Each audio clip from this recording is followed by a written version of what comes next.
May 21, 1946. Los Alamos, New Mexico. A screwdriver slips. 1/16 of an inch. 14 pounds of plutonium. Enough to erase a city. 7 men in the room.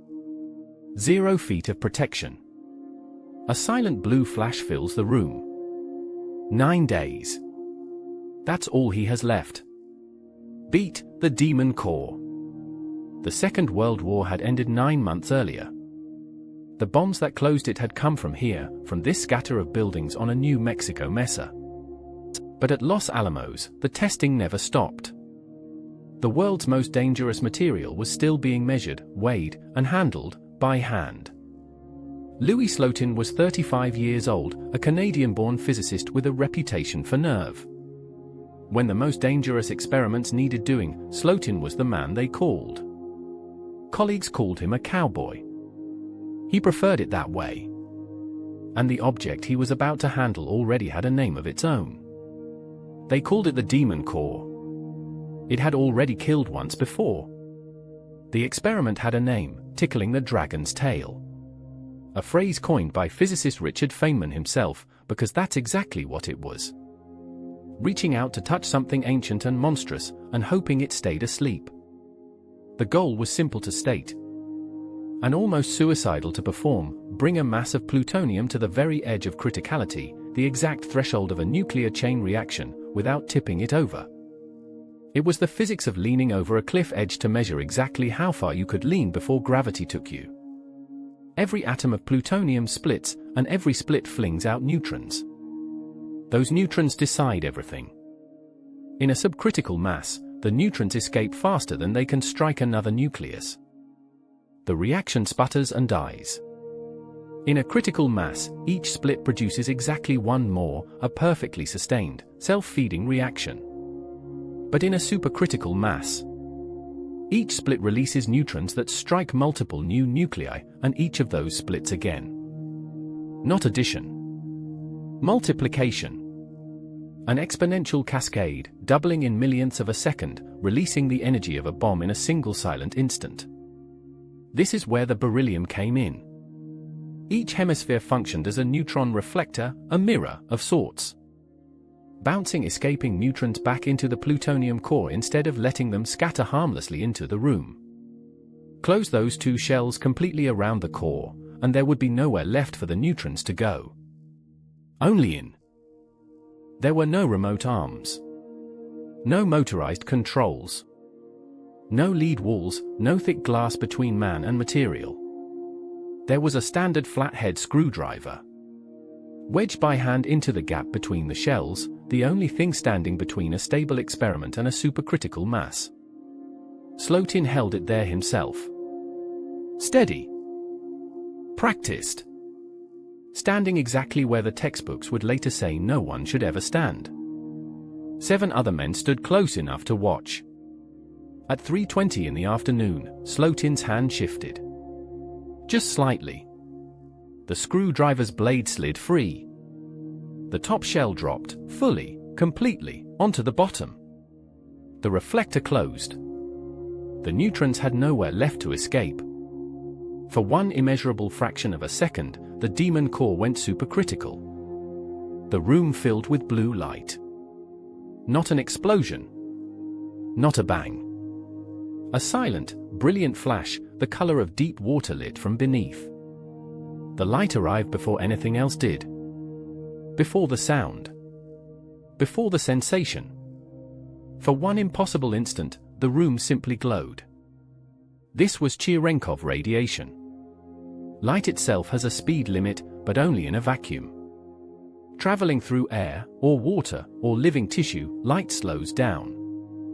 And in that instant, the burst of charged particles released by the core, gamma rays and neutrons tearing outward, moved faster than light could move through the air around them.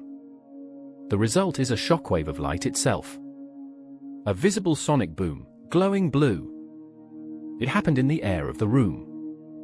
And it happened, more horrifically, inside the fluid of Slotin's own eyes. A wave of heat rolled across the skin of everyone in the room.